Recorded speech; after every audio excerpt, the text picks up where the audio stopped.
నీవు 7 విషయాల్లో జాగ్రత్తగా ఉండాలి. లేకపోతే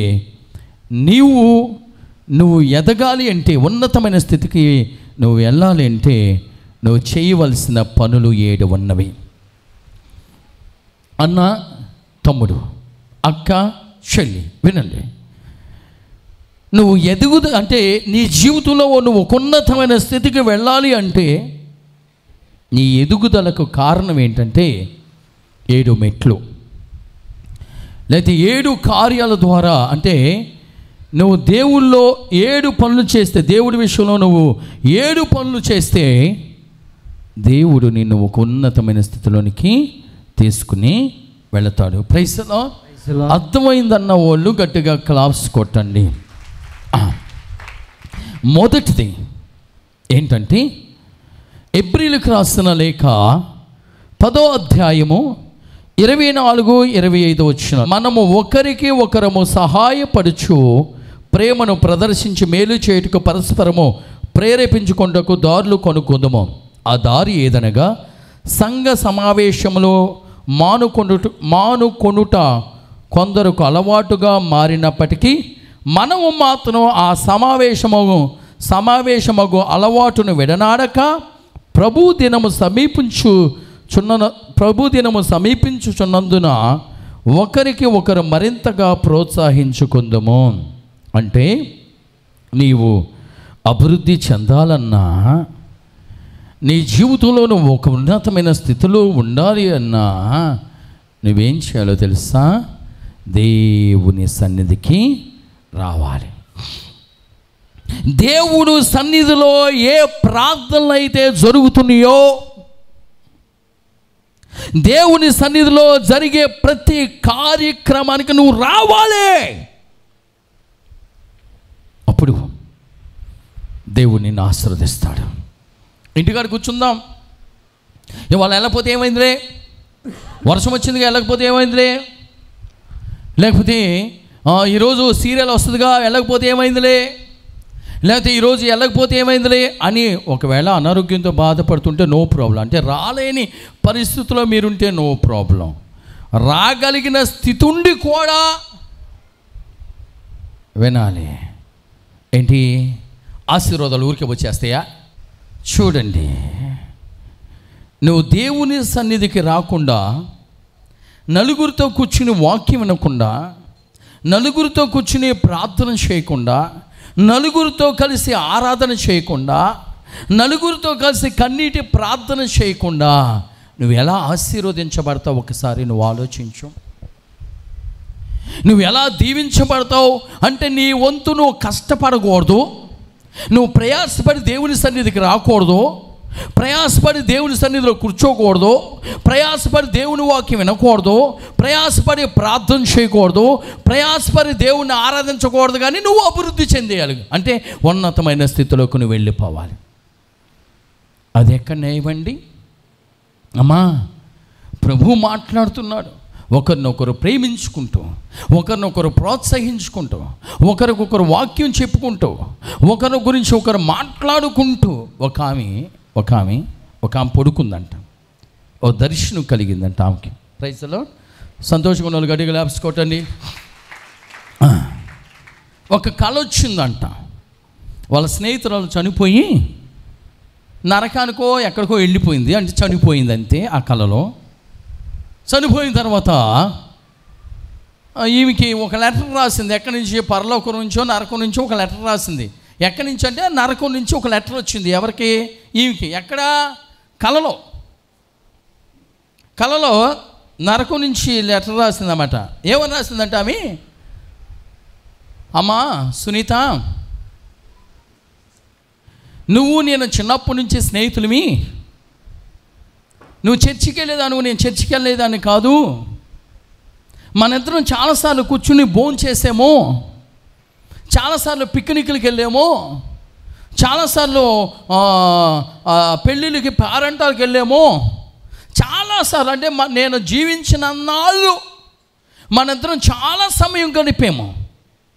ఇంత సమయం నీతో గడిపినప్పుడు ఎప్పుడైనా నీవు దేవుడి గురించి ఒక మాట చెప్పావా? ఎవరు రాశారు ఉత్తరం? లెటర్ ఎవరు రాశారు? నరకంలో ఉన్న తన స్నేహితురాలు. క్రైస్తవ జీవితం అంటే ఏదో వచ్చేసి వెళ్ళిపోవటం అనుకుంటున్నారండి. అయ్యా, క్రైస్తవ జీవితం అంటే వచ్చేసి వెళ్ళిపోతాం అనుకోండి. నేను అందరూ పూజ ప్రారంభం అవగానే నేను అందరిని చూస్తా, ఎవరు వచ్చారు. ఈరోజు ప్రభు శరీర రక్తాలను స్వీకరించడానికి ఎవరు వచ్చారు, ఈరోజు దివ్య బలి పూజలో పాల్గొనడానికి ఎవరు వచ్చారని ఒక్కొక్కరిని చూస్తా. ఒక్కొక్కరిని దేవుడు నాకు జ్ఞాపకం చేస్తాడు. వాళ్ళకి వెంటనే ఫోన్ చేసి కోపంతో మాట్లాడాలనుకుంటా, కానీ మాట్లాడలేను. ఎందుకో తెలుసా? మాట్లాడేది ఒకటే, పీఠం దగ్గర నిలబడి మాట్లాడినప్పుడు ఖచ్చితంగా మీరు వినాలి. ఎదగాలి అంటే, నువ్వు ఆశీర్వదించబడాలంటే దేవుడు చెప్పే మొదటి పాయింట్ ఏంటో తెలుసా? నువ్వు దేవుని సన్నిధికి రావాలి. నువ్వు దేవుని సన్నిధికి రాకుండా ఎలా ఆశీర్వదించబడతావండి? ప్రార్థన ఎలా చేయగలుగుతావు? వాక్యం ఎలా నీకు బోధించబడుతుంది? సంఘంతో కలిసి నువ్వు ఎప్పుడు ఆరాధిస్తావు? ఆదివారం గుడికి రాకపోతే, లేదా ఇంకా మిగతా రోజుల్లో దైవ సేవకుడు ప్రేరేపణ ద్వారా దేవుని సన్నిధిలో మీ వెదుగుదల కోసము కొన్ని ఉపవాస ప్రార్థనలు, ఆన్లైన్ ప్రేయర్స్, లేదా 30 రోజులు ఉపవాస ప్రార్థనలు దేవుని మీ కోసం ఏర్పాటు చేసినప్పుడు సేవకుడు ద్వారా నువ్వు దేవుని సన్నిధికి రాకపోతే ఎలా ఆశీర్వదించబడతాం? ఎలా దీవించబడతాం? అందుకనే నువ్వు ఎదగాలి అంటే, అన్ని విధాలుగా నువ్వు ఉన్నతమైన స్థితిలో ఉండాలంటే ఖచ్చితంగా నువ్వు దేవుని సన్నిధికి రావాలి. నువ్వు ఖచ్చితంగా ప్రభు సన్నిధికి రావాలి. సరే, ఈమె వాళ్ళ స్నేహితురాలు కలలో ఈమె కలకంటుంది. తన స్నేహితురాలు చనిపోయిన తర్వాత నరకానికి వెళ్ళి నరకం నుంచి ఒక లెటర్ రాసిందన్నమాట, ఉత్తరం. అమ్మా, నీవు నేను చిన్నప్పటి నుంచి స్నేహితులు, కొన్ని సంవత్సరాలు మనం గడిపాం కలిసి, గంటలు కూర్చుని మాట్లాడుకున్న రోజులు ఉన్నాయి, గంటలు కలిసి ప్రయాణం చేసిన రోజులు ఉన్నాయి. ప్రైజ్ ది లార్డ్, హల్లెలూయా. అందుకని ఈమె లెటర్ రాసినప్పుడు చెప్తుంది, అమ్మా, నువ్వు ఎన్ని రోజులు నీతో నేను కలిసి జీవించాను. ఇది ఆ కూర బాగుంది, ఈ కూర బాగుంది, అక్కడికి వెళ్దామా, ఎక్కడికి వెళ్దామా, వాళ్ళ పెళ్ళికి వెళ్దాం, వీళ్ళ పెళ్ళికి వెళ్దామా, వాళ్ళ గురించి వీళ్ళ గురించి, ఇదిగో వాళ్ళ గురించి వీళ్ళ గురించి, ఆఫీస్ వర్కులు, ఈ వర్కులు, ఆ పని ఈ పని ఇయే చెప్పావు. కానీ ఎప్పుడైనా యేసయ్య గురించి నాకు చెప్పావా? ఏనాడైనా నువ్వు గుడికి వెళ్ళేదానివి, బైబిల్ చదువుకునేదానివి, ప్రార్థన చేసుకునేదానివి, క్రైస్తవురాలు అని చెప్పుకుంటూ నీ పేరు ఇదిగో మేరీ ఏదో పేరు పెట్టుకున్నావు. ఇవన్నీ మన స్నేహంలో, అంటే మనం జీవించిన ఈ జీవితంలో ఏనాడైనా నువ్వు ప్రభు గురించి నాకు చెప్పావా? ఏనాడు నువ్వు నా కోసం దేవుడి గురించి నువ్వు చెప్పలేదు. ఒకవేళ నువ్వు చెప్పి ఉంటే నేను ఈరోజు చచ్చిపోయి నరకంలోకి వచ్చేదాన్ని కాదు. తెలీదా? సువార్త విలువ మీకు తెలియదండి. దేవుని మాటల విలువ మీకు తెలియదా? ఇదిగో 4 మాటలు దేవుడి గురించి చెప్తే పక్కన వాళ్ళు విని ఆధ్యాత్మికంగా బలపడతాడని మీకు తెలియదా? దేవుని మాటలు మనం విన్నాం అనుకో, అది ఇవి చెప్పేవారికి ఆశీర్వాదకరమే, వినేవారికి కూడా ఆశీర్వాదకరమని మీకు తెలియదా? పొలాల్లో పని చేసుకునేటప్పుడు సంఘంలో ఏమి జరిగిందో, ఏ అద్భుతం జరిగిందో చెప్పాల్సిన బాధ్యత మీకు లేదా? ఇదిగో మీ అత్తగారు వచ్చే పద్దాక నీతో పోట్లాడుతున్నప్పుడు, ఇదిగో మీ అత్తగారితో నువ్వు పోట్లాడుతున్నప్పుడు, లేకపోతే మీ అత్తగారే నిన్ను తిడుతున్నప్పుడు, అత్తగారు ఇది పరిస్థితి, మనం దేవుడిని నమ్ముకున్నామమ్మా, ఇదిగో దేవుని నమ్ముకున్న మన కుటుంబంలో ఇలాంటి గొడవలు ఉండకూడదు, దేవుని నమ్ముకున్న మన జీవితాల్లో ఇలాంటి ప్రాబ్లమ్స్, ఇలాంటి కక్షలు కార్పణ్యాలు ఉండకూడదు, మనం యేసయ్యను నమ్ముకున్నాం కాబట్టి మన ఇంట్లో శాంతి సమాధానాలు ఉండాలి అని నువ్వు చెప్పకూడదా? చెప్పాలి. చెప్పాల్సిన బాధ్యత నీది. దేవుడి గురించి చెప్పాల్సిన బాధ్యత నీది. అమ్మో చెప్తే ఏమనుకుంటారు అనుకోని నువ్వెవరి గురించి చెప్తున్నావు? దేవుడి గురించి చెప్తున్నా. చెప్తే వాళ్ళు ఏమనుకుంటారో అనుకుంటానేమో అనుకోని నువ్వెవరి గురించి చెప్తున్నావు? జీవము కలిగిన దేవుని గురించి, సృష్టికర్త అయిన యేసయ్య గురించి నువ్వు చెప్తున్నావు. ఈమెమందో తెలుసా? అమ్మా, ఇన్ని రోజులు నీతో నేను స్నేహం చేశాను, ఏ రోజు కూడా యేసయ్య గురించి నువ్వు చెప్పలేదమ్మా. యేసయ్య గురించి నువ్వు చెప్తే నేను మారు మనసు పొందేదాన్ని, ఈరోజు నేను నరకంలో ఇలా మారిపోయి ఉండేదాన్ని కాదు అని లెటరు ఈమె చదువుతుంది. ఎక్కడ? కలలో. తన స్నేహితురాలు నరకంలో ఉన్నట్లు, ఆ నరకం నుంచి ఇంకొక లెటర్ కాగితం పంపించినట్లు, ఆ కాగితం ఏమి చదువుకున్నట్లు ఎక్కడ కనిపిస్తుంది? ఏమికి కలలో కనిపిస్తుంది. వాళ్ళ స్నేహితురాలు నరకంలో ఉండి ఏడుస్తుంది, అమ్మా నువ్వు దేవుని గురించి చెప్పి ఉంటే నా జీవితాన్ని నేను మార్చుకునేదాన్ని. చిన్నప్పటి నుంచి నాకు పెట్టావు, నాకు కావాల్సిన డబ్బు ఇచ్చావు, బంగారం ఇచ్చావు, వెండి ఇచ్చావు, భోజనం పెట్టావు, కానీ దేవుని మాత్రం నాకు ఇవ్వలేదమ్మా. నువ్వు దేవుడి గురించి అయితే నువ్వు నాకు చెప్పలేదు. ఒకవేళ నువ్వు చెప్పుంటే నేను పరలోకాన్ని సంపాదించుకునేదాన్ని కానీ నరకాన్ని సంపాదించుకునేదాన్ని కాదు అని ఆ లెటరు ఈమెకి పంపించినట్లు ఈమె చదివినట్టు కళలో కనిపించింది. టక్కని మెలకు వచ్చింది. మెలకు వచ్చిన తర్వాత తన స్నేహితురాలికి ఫోన్ చేసింది. ఇప్పుడు వరకు జరిగింది ఏంటి? కళ. తన స్నేహితులు నరకంలో ఉన్నట్టు, నరకం నుంచి ఇంకొక లెటర్ రాసినట్టు, ఆ లెటర్లో యేసయ్య గురించి నాకు ఎందుకు చెప్పలేదమ్మా అని రాసినట్లు కళ వచ్చింది. మెలకు వచ్చిన వెంటనే తన స్నేహితురాలికి ఫోన్ చేసింది. చేసేసరికి ఎవరెత్తలా. రెండోసారి చేసింది, ఎవరెత్తలా. మూడవసారి చేస్తే ఎవరో ఒక అబ్బాయి ఎత్తాడు ఫోను. ఎత్తితే అంటుందమ్మా, అయ్యా సునీత ఉందా? వాళ్ళ స్నేహితురాలు నేను. అయ్యా సునీతతో నేను అర్జెంటుగా మాట్లాడాలి, కొన్ని విషయాలు నేను సునీతతో చెప్పాలి, ఆమె నాకు కళ్ళలో వచ్చిందయ్య అంటే ఆ ఫోన్ ఎత్తిన ఆయన ఏడుస్తూ ఉన్నాడు ఫోన్లో. ఎందుకు ఏడుస్తున్నావయ్యా? ఎందుకు ఏడుస్తున్నావు నువ్వు? ఏమైంది? నా స్నేహితురాలకి ఏమైందంటే, అమ్మా రాత్రే నీ స్నేహితురాలు బండి మీద వస్తాను, నువ్వు ఎవరో బండి మీద వస్తూ ఉంటే యాక్సిడెంట్ అయ్యి నీ స్నేహితురాలు చచ్చిపోయిందమ్మా. నువ్వు చెప్పే మాటలు వినటానికి ఆమె ఇంకా బ్రతికలేదు, ఆమె చచ్చిపోయిందమ్మా అనేసరికి ఒకసారి పట్టుకున్న ఫోన్ అట్లా కిందకు వదిలేసి ఏడవటం ప్రారంభించింది. ఏమంటుందో తెలుసా?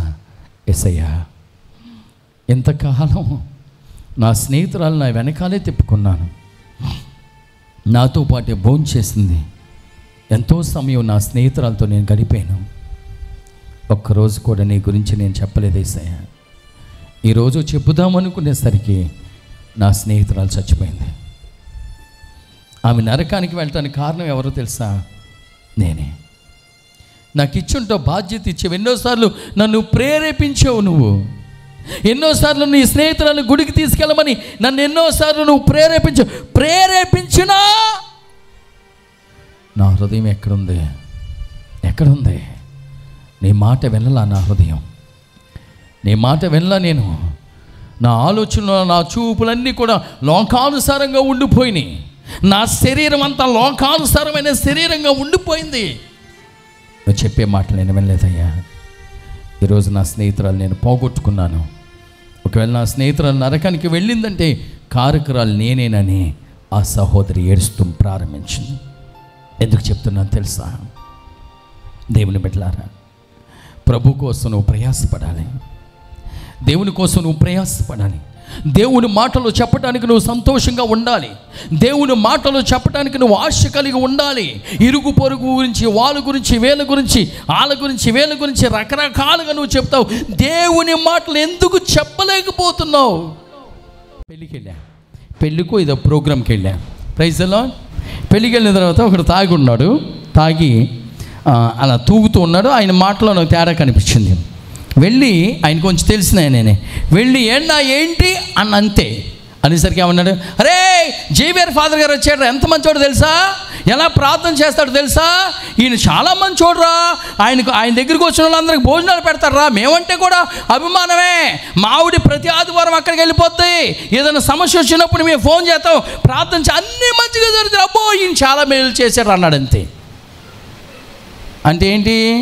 నన్ను మాట్లాడనీయకుండా, ఏంటన్నా నువ్వు తాగుతున్నావు, నువ్వు చేసేది కరెక్టేనా, మొన్నటి వరకు గుడికి వచ్చావు కదా, మొన్నటి వరకే ప్రార్థనకు వచ్చావు కదా, ఏం బుద్ధి ఇది, పాడు బుద్ధి, ఏం పని చేస్తారు, ఈ తాగుడేంటి, వ్యవహారం ఏంటి, లేకపోతే ఈ పెళ్ళిళ్ళలో వీళ్ళందరూ నిన్ను చూసి నవ్వట్లేదా, దేవునికి ఒక సాక్షిగా నువ్వు ఉండాలి కదా, ఏంటి ఈ పని చేస్తున్నావేంటి, ఎందుకు తాగుతున్నావు అన్నీ వెళ్దామని అడుగుదాం అనుకున్నాను. అవో జేవిఆర్ ఫాదర్ గారు వచ్చేసారా, మంచోడు, అందరికి భోజనాలు పెట్టేస్తాడు, మా ఆవిడ ఆదివారం అక్కడికి వెళ్ళిపోతాయి. ఇదిగో మా ఇంటికి చాలాసార్లు వచ్చాడు, మా ఆవిడ ఫోన్ చేస్తే నేను కూడా వెళ్ళా, నాకున్న రోగం పోయింది. మరి ఇదేం రోగం, ఇదేం జబ్బమ్మా అనేసి నన్ను మాట్లాడేవట్లేని. ఓరి బాబు భలే ఉన్నాడంటే ఏమంటారు, ఎదురు కాళ్ళకి బొందాలు వేయటం ఇది అంటారు కదా, ఆ టైపులో మాట్లాడేస్తున్నాడు. సర్లే నేను చేసింది కరెక్టే, నువ్వు చెప్పేవన్నా ఓకే, మరి నీ పరిస్థితి ఏంటి, నీ పరిస్థితి ఏంటి? ఇది ఏంటన్నా, ఇదేం పరిస్థితి, తాగేసి భయంకరంగా ఉన్నావు, ఇదేంటి పరిస్థితి అంటే, ఏం చేయలేవు ఫాదర్, ఎప్పుడో ఒకసారి అట్లా తాగుతాం, ఈ ఫంక్షన్ ఉందిగా, పెళ్ళి ఉందిగా, అందుకని మేము తాగాం, ఎప్పుడో ఒకసారి అలా తాగుతాంలే ఫాదర్ గారు అని అంటున్నాడు. ఎందుకో తెలుసా, ఎందుకు తాగటం మొదలుపెట్టాడు? ఒక్కసారి నువ్వు దేవుని దగ్గరికి వచ్చి దేవుని సన్నిధిలో ఒక నిర్ణయం తీసుకున్నావా, లేకపోతే ఒకసారి నువ్వు స్వస్థత పొందేవా, ఒకసారి నువ్వు పాపాన్ని విడిచిపెట్టేసావా, లేకపోతే నువ్వు దేవుని సన్నిధికి వస్తా ఒక నిర్ణయం తీసుకున్నావా, లేకపోతే నువ్వు దేవుని సన్నిధికి వచ్చి తాగుడు మానేసావా, నువ్వు దేవుని సన్నిధికి వచ్చి పేకాట మానేసావా, లేకపోతే నువ్వు దేవుని సన్నిధికి వచ్చి ఇదిగో దేవునికి అయిష్టమైనది మానేసిన నీవు మళ్ళీ దాన్ని జోలికి నువ్వు వెళ్ళకూడదు, అది మళ్ళీ నిన్ను మింగేయకూడదు. వచ్చిన రోగం మళ్ళీ రాకుండా ఉండాలంటే, విడిచిపెట్టిన పాపము, ఆ పేకాట తాగుడు, దాని జోలికి మళ్ళీ వెళ్ళకుండా ఉండాలి అంటే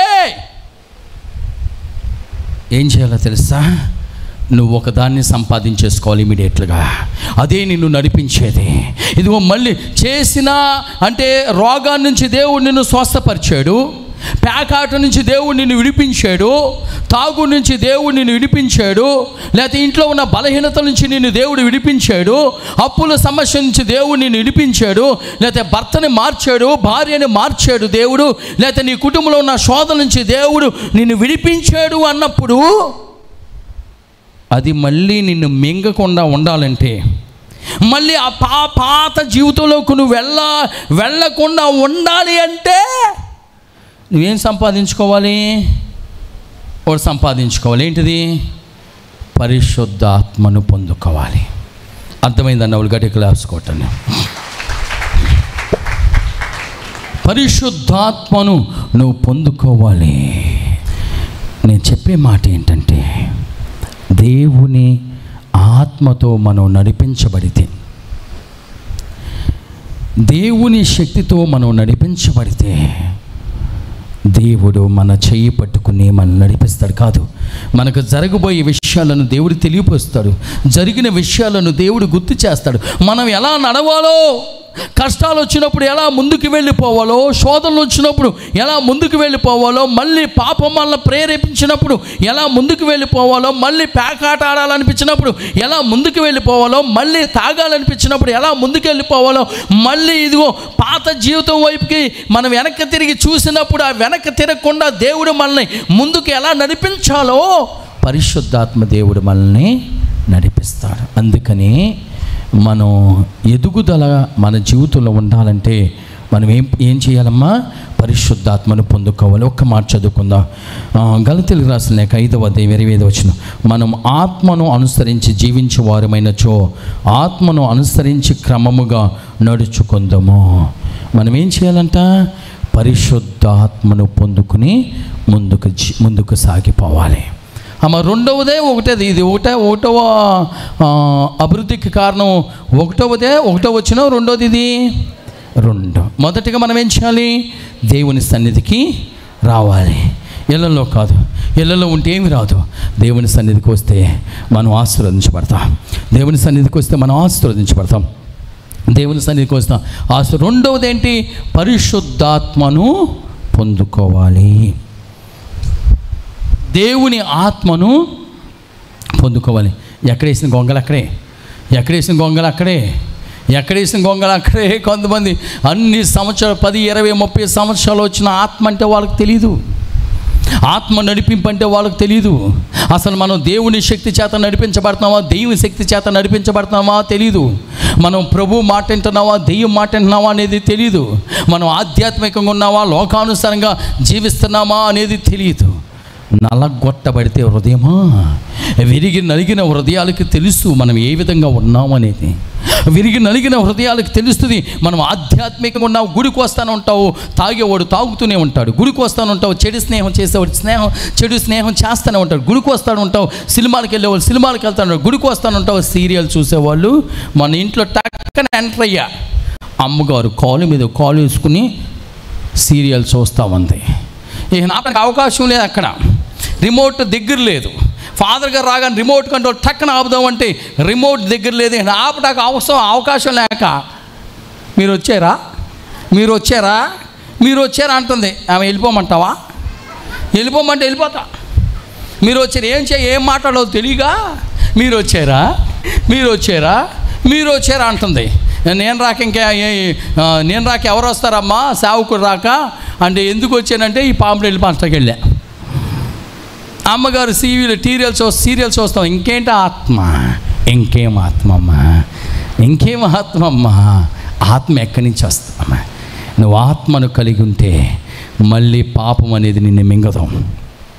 నువ్వు పరిశుద్ధాత్మను పొందుకున్నావు అనుకో, దేవుని శక్తిని పొందుకున్నావు అనుకో, దేవుని ఆత్మశక్తి చేత నువ్వు నడిపించబడ్డావు అనుకో, ఖచ్చితంగా నీ జీవితంలో నువ్వు ఉన్నతమైన స్థితిలోకి వెళ్ళిపోతావు. ఎప్పుడు నీ సుఖాన్ని నువ్వు కోరుకుంటామైనా, నీ శరీరం ఏది ఆశిస్తే దాన్ని చేయటమే నీ పని. ఇంకా వెనక ముందు ఆలోచించేది లేదా? ఇదిగో దేవుడు మనతో ఏం మాట్లాడుతున్నాడని నువ్వు తెలుసుకోలేవా? ఇదిగో నేను ఇంట్లో ఉండటం వల్ల, ఈరోజు నేను గుడికి వెళ్ళకపోవటం వల్ల, ఇంట్లో ఉండటం వల్ల నాకేం జరిగిందని నువ్వు గ్రహించలేకపోతున్నావా? ఇదిగో నేను ప్రార్థన చేయకపోవటం వల్ల నా బ్రతుకులు ఏం జరుగుతుందని నీకు అర్థం అవ్వట్లేదా? నేను దేవుని సన్నిధికి వెళ్ళకపోవటం వల్ల ఏం జరుగుతుందో నీకు అర్థం అవ్వట్లేదా? ఇదిగో దేవుని విడిచిపెట్టేయటం వల్ల నీ జీవితంలో ఏం జరుగుతుందో నీకు అర్థం అవ్వట్లేదా? ఇదిగో ప్రార్థన జీవితాన్ని విడిచిపెట్టేయటం వల్ల నీ జీవితంలో ఏం జరుగుతుందో నీకు తెలియట్లేదా? వాక్యం చదువుకోకపోవటం వల్ల నీ జీవితంలో ఏం జరుగుతుందో తెలియట్లేదా? దేవుని మార్గంలో నువ్వు నడవపోవటం వల్ల నీ బ్రతుకులు ఏం జరుగుతుందో నీకు తెలియట్లేదా? గ్రహించాలి. ఒకవేళ పరిశుద్ధాత్మతో నింపబడితే నీ జీవితంలో నీకేం జరుగుతుందో నీకు అర్థమవుతుంది. ఒకవేళ పరిశుద్ధాత్మ శక్తి చేత నింపబడకపోతే ఏదో అంటారు కదా, దున్నపోతు మీద మా అత్తమ్మ గారు దున్నపోతు మీద అది పరిశుద్ధాత్మ శక్తి లేకపోతే ఏం జరుగుతుందో తెలియదు. అందుకని దేవుని వాక్యం పలుకుతుంది, నువ్వు పరిశుద్ధాత్మ శక్తిని పొందుకునేవారుగా ఉండాలి. ఫస్ట్ దేవుని సన్నిధికి రావటమే దేవుని వాక్యాన్ని వినటం, దేవుని ఆత్మను మనం పొందుకునేవారంగా ఉండాలి. మూడవది కొరింథీయులకు రాసిన మొదటి లేఖ 13వ అధ్యాయము 1వ వచనం చదువుకుందాం. Praise the Lord. పరిశుద్ధాత్మను పొందుకోవాలి. మూడవది ప్రేమ కలిగి ఉండాలి. డబ్బు ఇస్తేనే ప్రేమించటం, నీ అవసరతలు తీరిస్తేనే ప్రేమ. అబ్బో అది ఎక్కడ ప్రేమ? దొంగ ప్రేమ. డబ్బు ఇచ్చినంతకాలం ప్రేమిస్తూ ఉంటారు మనుషులు. అప్పు అడిగినంతకాలం, డబ్బులు ఇచ్చినంతకాలం ప్రేమిస్తూ ఉంటారు. అన్నం పెట్టినంతకాలం ప్రేమిస్తూ ఉంటారు. బంగారం కొన్నంతకాలం ప్రేమిస్తూ ఉంటారు. లేకపోతే ఇంకేంటిది, అత్తగారికి మనం మంచిగా అవి కొనిచ్చినప్పుడు అంతా ప్రేమిస్తారు. కోళ్ళకి డబ్బు ఇచ్చినంతకాలం ప్రేమిస్తారు. ఇగో తల్లిదండ్రులు కొడుకులకి డబ్బులు ఇచ్చినంతకాలం ప్రేమిస్తారు. అది ప్రేమ అంటారా? స్వార్థం. కానీ ప్రేమ నిష్కపటమైనది. ప్రేమలో ద్వేషం ఉండదు, ప్రేమలో స్వార్థం ఉండదు, ప్రేమలో అసూయ ఉండదు, ప్రేమలో ద్వేషం ఉండదు, ప్రేమలో పగ ఉండదు. దేవుడు చెప్పే మాట ఏంటో చదువమ్మా.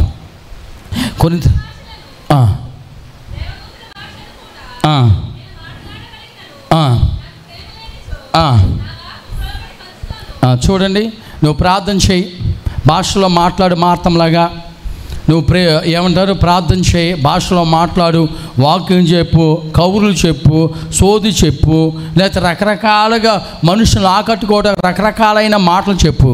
కానీ ప్రేమ లేకపోతే వ్యర్థుడవే. అర్థమైందమ్మా? నువ్వు ప్రేమించే విధంగా ఉండాలి. అందుకని దేవుని చెప్తున్నాను, నేను ఒక చెంప మీద కొడితే రెండో చెంప చూపించాను. అమ్మో, ఒక చెంప మీద కొట్టేలోపే ఆడిని 10 చెంపల మీద కొట్టేస్తాం మనం. అంత త్యాగం ఎక్కడుందండి? అమ్మ, నేను కొన్నిసార్లు ఆటోలు వేసుకుని, బళ్ళు వేసుకుని, ఆడు ఎక్కడైపోతాడు, ఎక్కడ చచ్చిపోతాడు, ఆడెక్కడైపోయాడు, ఆడ హాస్పిటల్ చేర్చాడు, ఈ హాస్పిటల్ నువ్వెందుకు వచ్చావు అన్నా సరే, నేను వెళ్ళి కొంతమంది జీవితాలను నిలబెట్టాను. లేకపోతే ఈరోజు వాళ్ళు ఉండేవాళ్ళు కాదు ఇక్కడ. కారణం ఏంటి తెలుసా? వాళ్ళ దగ్గర నుంచి ఏమొస్తుంది? వాళ్ళ దగ్గర నుంచి నాకేం వస్తుంది? ఏం రాదు. సింగిల్ పైసా రాదు, మంచి పేరు రాదు, కృతజ్ఞత ఏమి రాదు. అయినా ఎందుకు బ్రతికించటానికి ప్రయత్నం చేస్తాం తెలుసా? అది ప్రేమ. అందుకని దేవుడు చెప్తున్నాడు, నువ్వు భాషలో మాట్లాడు, ప్రవచనాలు చెప్పు, ప్రార్థన చేయి, వాక్యం చెప్పు, ఏం చెప్పినా ప్రేమ లేకపోతే నువ్వు వ్యర్థమే. ప్రేమ లేకపోతే. అందుకని సంఘానికి వచ్చే నువ్వు ప్రేమ కలిగి ఉండాలి. నీ భార్యాభర్తలు ఖచ్చితంగా ప్రేమించుకుంటారు అనుకో, నీ కుటుంబము, అమ్మ, నాన్న, ఇరుగు పొరుగు, స్నేహితులు, బంధువులు. ప్రేమ అనేది కపటం లేదు, కల్ముషం లేనిది. అందుకని దేవుడు చెప్తున్న మాట ఏంటంటే ప్రేమ కలిగి నువ్వు జీవించాలి. మూడో మాటేనా కొరింథీయులకు రాసిన మొదటి లేఖ 13వ అధ్యాయం 1వ వచనం నుంచి మీరు చదవండి. ప్రేమ గురించి కరెక్ట్గా ఉంటుంది. ఈరోజు టైం అయిపోయింది కాబట్టి నేను చెప్తున్నాను.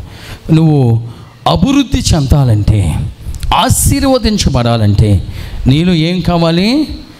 ప్రేమ కావాలి. కొంతమందికి భర్త ఎక్కడ బయట నుంచి వచ్చాడనుకో జోబులు, తర్వాత కవర్ చూస్తారు. ఆ కవర్ని బట్టి, జోబులను బట్టి ప్రేమ కలుగుతూ ఉంటుంది. కోడల మీద అత్తకి ఎప్పుడు ప్రేమ కలుగుద్ది? కట్నం తెస్తే ప్రేమ కలుగుద్ది. అల్లుడి మీద ఎప్పుడు కలుగుద్ది? కష్టపడి అంటే మంచి మంచి ఉద్యోగాలు చేసి డబ్బు సంపాదిస్తే ప్రేమ. డబ్బును బట్టి వచ్చే ప్రేమ దొంగ ప్రేమ.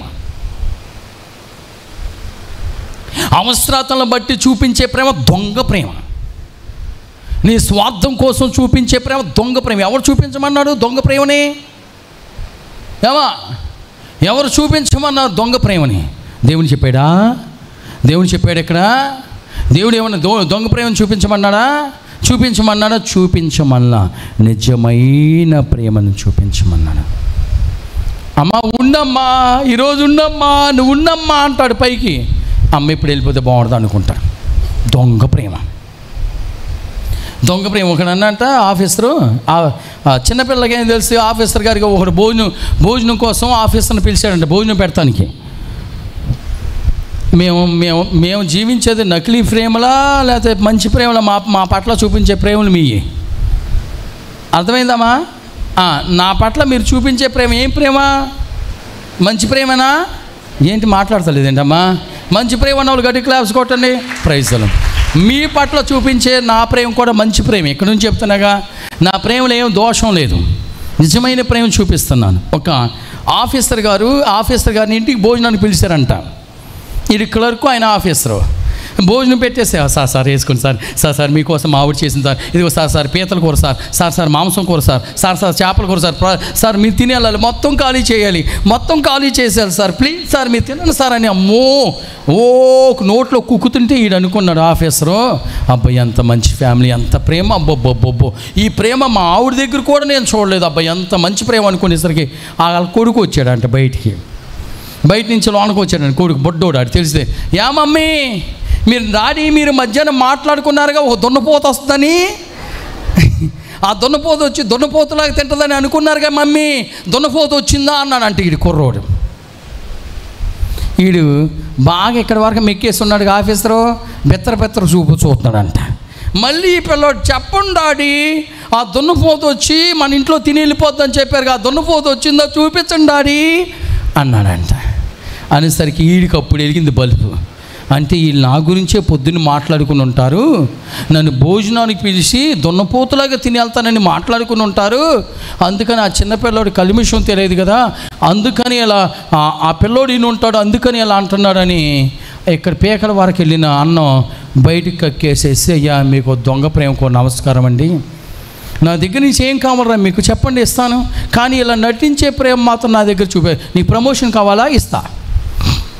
నీకు ప్రమోషన్ కావాలి అంతే కదా, నీకు ప్రమోషన్ కోసమే కదా నన్ను భోజనాన్ని పిలిచింది, నీ ప్రమోషన్ ఇవ్వటాకే కదా నన్ను భోజనాన్ని పిలిచింది, నీ ప్రమోషన్ కోసమే కదా నన్ను ఇంటికి పిలిచింది, ఇచ్చేవాడిని కదా. ఇస్తే అడిగితే నా కుటుంబం చాలా పేదోళ్ళు అండి, నాకు ప్రమోషన్ కావాలండి, మీ కాళ్ళు పట్టుకుంటే మీకు దండం పెడతానండి, నా పరిస్థితి ఇదండి, పిల్లల్ని చదివించుకోవాలండి, ఇల్లు కట్టుకోవాలండి, మీరు ప్రమోషన్ ఇస్తే నాకు కొంచెం శాలరీ పెరుగుద్దండి, నేను హ్యాపీగా బ్రతుకుతానండి అని చెప్తే నేనే ఇస్తా గారి దొంగ ప్రేమ ఎందుకు మీకు అనేసి సహం అన్నం తిని సహం వదిలిపెట్టి వెళ్ళిపోయాడు. ఆడన్నంట, మమ్మీ దున్నపోతే చెల్లిపోతుందా అన్నాడంట కొడుకు. అది ఆడనుకున్నాడు, ఈ దొంగ ప్రేమ చూపించి మంచి ప్రేమతో ఒక పచ్చడి, మంచి ముద్దలు, ఒక పచ్చడి అంటే పచ్చడి కలిపి ఒక ముద్ద పెట్టినా నేను తింటాను రా, లేదా నీ కుటుంబ పరిస్థితి నాకు చెప్తే నేను నీకు సహాయం చేసేవాడిని. ఈ దొంగ ప్రేమ అంటే అలా ప్రేమకి ఉక్కిరి బిక్కిరి అయిపోయాడు, ఆయన ప్రేమకు ఉక్కిరి బిక్కిరి అయిపోయాడు. చూడండి, ఒకవేళ నువ్వు ప్రేమ చూపించావనుకో, ఎదుటి వాళ్ళు నేను అర్థం చేసుకోపోయినా నో ప్రాబ్లం, నీ ప్రేమ ఏంటి ఎవరు చూస్తారు? దేవుడు చూస్తాడు. కొన్నాళ్ళకి ఏమవుతుందో తెలుసా, నీ ప్రేమను వాడు అర్థం చేసుకోకపోతే కొన్ని రోజులకి నీ ప్రేమ కోసం వాడు అల్లాడిపోతూ ఉంటాడు. భర్త అయినా ఎవడైనా, ఇలాంటి భర్తలో నా దగ్గరికి వచ్చారు చాలామంది. అయ్యా నా భర్త వెళ్ళిపోయి 10 సంవత్సరాలు అయిపోయింది, భర్త వెళ్ళిపోయి 5 సంవత్సరాలు అయిపోయింది, భర్త వెళ్ళిపోయి 12 సంవత్సరాలు అయిపోయిందని ప్రార్థన చేయించుకునేవాళ్ళు. ఇక్కడికి వచ్చేవాళ్ళు వాళ్ళ భర్తలు వచ్చేవాళ్ళు. ఎందుకు భార్యల దగ్గరికి వచ్చి ఎవడు ప్రేమించేవాళ్ళు లేక, కనీసం ఒక్క ముద్ద కూడా అన్నం పెట్టేవాళ్ళు లేక, వాడికి దిక్కు అంటే ఏంటి ఏమంటారు, దిక్కుమాలిన స్థితిలో గత్యంతరం లేక మళ్ళీ భార్య దగ్గరికి వచ్చేవాళ్ళు. వాళ్ళు ఏమంటారు, ఫాదర్ గారు మా ఆయన వచ్చాడండి, మంచం పట్టాడండి, నడవలేకపోతున్నాడండి, కూర్చోలేకపోతున్నాడండి, అల్లాడిపోతున్నాడండి, హాస్పిటల్లోకి తీసుకెళ్ళే వాళ్ళు కూడా లేడండి, స్నానం కూడా చేయలేకపోతున్నాడు, అన్నం కూడా తినలేకపోతున్నాడండి. ఎవరి దగ్గరికి వచ్చాడు కుక్కలాగా తిరిగి? మళ్ళీ భార్య దగ్గర. ఎందుకో తెలుసా, భార్య ఒకప్పుడు ప్రేమించి ఏమండి నన్ను వదిలిపెట్టి వెళ్ళొద్దండి, నన్ను వదిలిపెట్టి వెళ్ళొద్దండి, ఏమండి మనం కలిసి జీవితామండి, నన్ను వదిలిపెట్టి వెళ్ళొద్దండి, ఈ నీ ప్రేమ నాకు అవసరం లేదు పో అని తన్నేశాడు. చివరికి మళ్ళీ ఎవరి గతే తెలుసా, భార్య ప్రేమ కోసం అల్లాడుకుంటూ వచ్చేసాడు, భార్య ప్రేమ కోసం పరుగు తీసుకుంటూ వచ్చేసాడు. ఇంకా నన్ను నా భార్య తప్ప ఈ లోకంలో ఎవడో ప్రేమించడు, ఇక నా భార్య తప్ప నన్ను ప్రేమించేవాళ్ళు లేరు, నా భార్య తప్ప నన్ను చూసుకునేవాళ్ళు లేరు, నా భార్య తప్ప నన్ను ఆదరించేవాళ్ళు లేరని చివరికి భార్య దగ్గరికి వచ్చినప్పుడు నేను ఒకటే చెప్పేవాడిని, నాకమ్మా చూడు గడిచిపోయిన విషయాలు నువ్వు మనసులో పెట్టుకోవద్దు.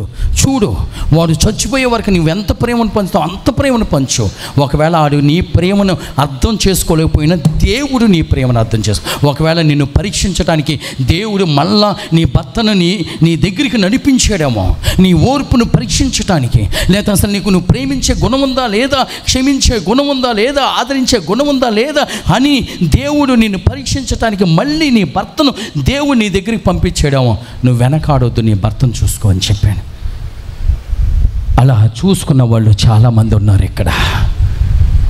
భార్య చేతిలో చనిపోయిన భర్తలు చాలామంది ఉన్నారు. అందుకనే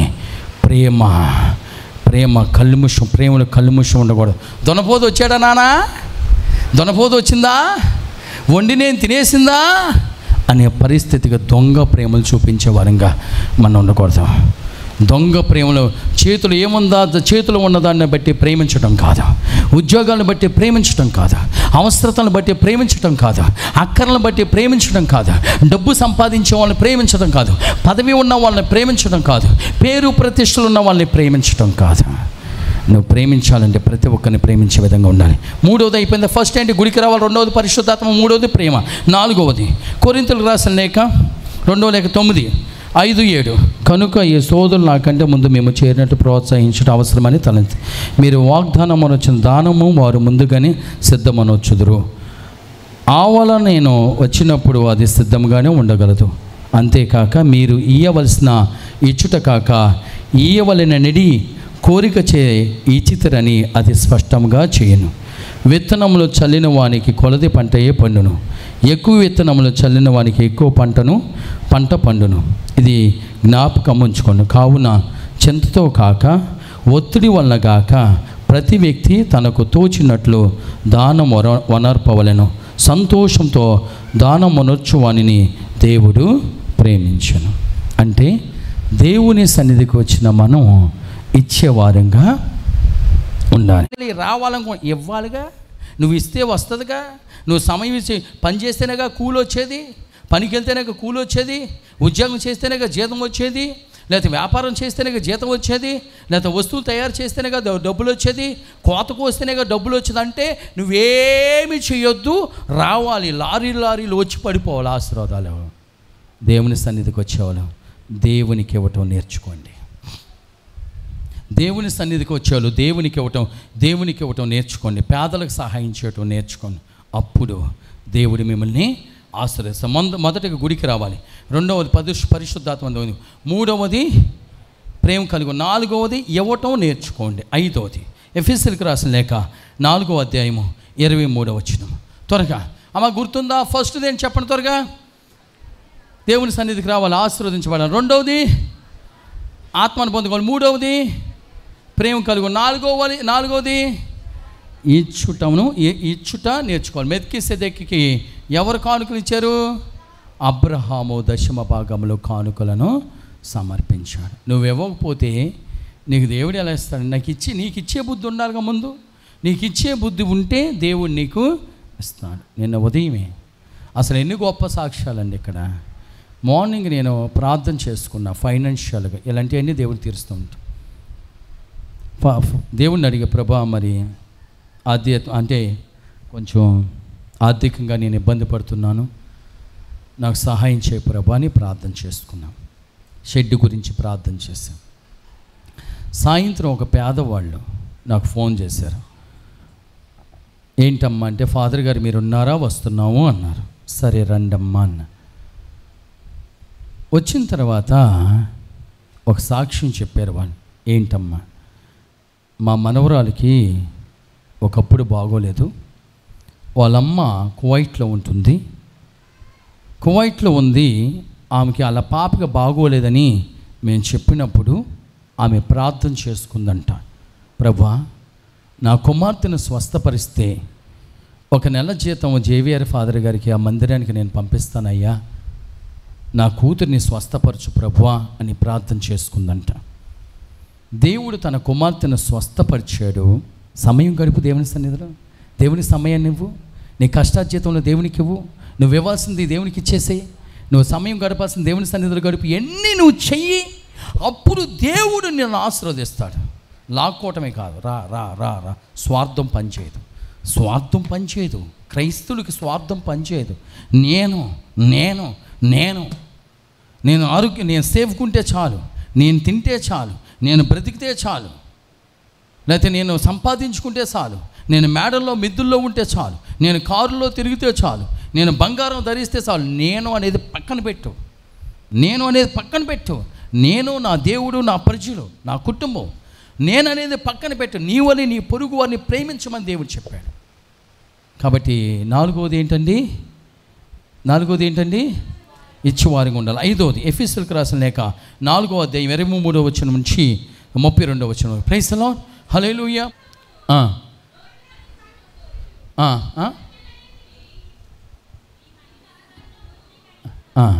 మీ మనస్తత్వం నూతనీకరించుకోవాలి. బురదతో వచ్చాను గుళ్ళో బురదతోనే కూర్చుంటా, పేడతో వచ్చాను పేడతోనే కూర్చుంటా, మురుగు బట్టలు వేసుకొచ్చాను మురుగు బట్టలు వేసుకుంటూ. కొంతమంది అబ్బో తల తల తల తల తల మెరిసే బట్టలు వేసుకుంటారు, కానీ హృదయం అంతా మురుకు. చక్కగా మేకప్ అయ్యి వస్తారు, అందంగా కనిపి అబ్బాయి అమ్మాయి భలే ఉంది, ఈడు భలే ఉన్నాడు, అబ్బాయి ఏం భలే ఉంది, వాళ్ళు అబ్బా అందంగా ఉన్న కంపు. నోరు తెరిస్తే బురదతో వచ్చాను బురదతో ఉంటానని కుదరదమ్మ. బురదతో వచ్చిన వాళ్ళు బురద కడుక్కోవాలి, పేడతో వచ్చిన వాళ్ళు పేడ కడుక్కోవాలి, మురుగుతో వచ్చిన వాళ్ళు మురుగు కడుక్కోవాలి. ఎవరి ద్వారా? యేసయ్య రక్తం ద్వారా. అర్థమైందండి? ఇక్కడ దేవుడు చెప్పేది ఏంటంటే, నేను మురుగుతో వచ్చాను మురుగుతోనే ఉంటాను, బురదతో వచ్చాను బురదతోనే, పేడతో వచ్చాను పేడతోనే ఉంటాను, ఇది స్నానం చేయకుండా వచ్చాను అలాగే ఉంటాను. కాదు, నువ్వు ఎప్పుడు కూడా నీ జీవితాన్ని నూతనం చేసుకో. నూతనంగా ఉండాలి. నువ్వు ఎప్పుడు కూడా నూతన వ్యక్తిగా ఉండాలి. ఎప్పుడు కూడా ఇదిగో యేసయ్య ఇప్పుడే నన్ను యేసయ్య రక్తంతో కడగబడే నేను తల మెడిచిపోతాను అన్నట్టు ఉండాలి. నువ్వు ఎప్పుడు దేవుని సన్నిధికి వచ్చినప్పుడు నూతనత్వాన్ని పొందుకోవాలి. నూతన వ్యక్తిగా నువ్వు జీవించాలి. నూతన ఆత్మతో నువ్వు ఉండాలి, నూతన బలంతో ఉండాలి, వాక్య అనుభూతితో ఉండాలి. పాత జీవితం కలిగి నువ్వు ఉండకూడదు. అర్థమైందండి? ఫస్ట్ ఏంటిది? దేవుని సన్నిధికి రావాలి. రెండవది ఏంటిదమ్మా? పరిశుద్ధాత్మను పొందుకోవాలి. మూడవది ఏంటిది? ప్రేమ కలిగి ఉండాలి. నాలుగవది ఏంటిది? ఇచ్చేవారికి ఉండాలి. ఐదవది ఏంటిది? నూతనత్వం కలిగి ఉండాలి. ఆరవది కొరింథీయులకు రాసిన మొదటి లేఖ 11వ అధ్యాయం 23-29 వచనం. ఇక్కడ ఏంటో తెలుసా? నువ్వు క్రీస్తు శరీర రక్తాల్లో పాలు పంచుకుంటూ ఉండాలి. బాప్టిజం తీసుకోవాలి క్రీస్తు శరీర రక్తాల్లో. ఎంతమంది అమ్మ ఈరోజు దివ్య ప్రసాదాన్ని తీసుకొని వాళ్ళు? ఎందుకమ్మా మీరు మీ ఆత్మ ఘోషిస్తలేదా? మీ ఆత్మ మిమ్మల్ని ప్రేరేపిస్తలేదా? ఈరోజు నువ్వు క్రీస్తు శరీర రక్తాల్లో పాలు పంచుకోలేదని మీ ఆత్మ మిమ్మల్ని ప్రేరేపిస్తలేదా? చూడండి, ఆరవది ఏంటో తెలుసా? క్రీస్తు శరీర రక్తాల్లో మనం పాలు పంచుకునే వరంగా ఉండాలి. ఏడవది ఏంటో తెలుసా? ఏడవది చదవండి అమ్మా. 7వది మత్తయి సువార్త 24వ అధ్యాయం 44వ వచనం. యేసు ప్రభు కోసం నువ్వు కనిపెట్టుకుని జీవించాలి. అంటే యజమానుడి కోసం పనివాడు ఏ విధంగా అయితే కనిపెట్టుకుని ఉంటాడో దేవుని కోసం నువ్వు కనిపెట్టుకుని ఉండాలి. 7 వచ్చేసినాయి కదా. ఫస్ట్ది ఏంటిది? మందిరానికి వెళ్ళాలి. 2వది పరిశుద్ధాత్మను పొందుకోవాలి. 3వది ప్రేమ కలిగి ఉండాలి. 4వది ఇచ్చేవారుగా ఉండాలి. 5వది నూతనీకరించుకోవాలి, అంటే మనం కొత్త వారిగా మారిపోతూ ఉండాలి. 6వది క్రీస్తు శరీర రక్తాల్లో పాలు పంచుకోవాలి. 7వది యేసు కోసం ఎదురు చూడాలి. అప్పుడు నువ్వు ఆశీర్వదించబడతావు.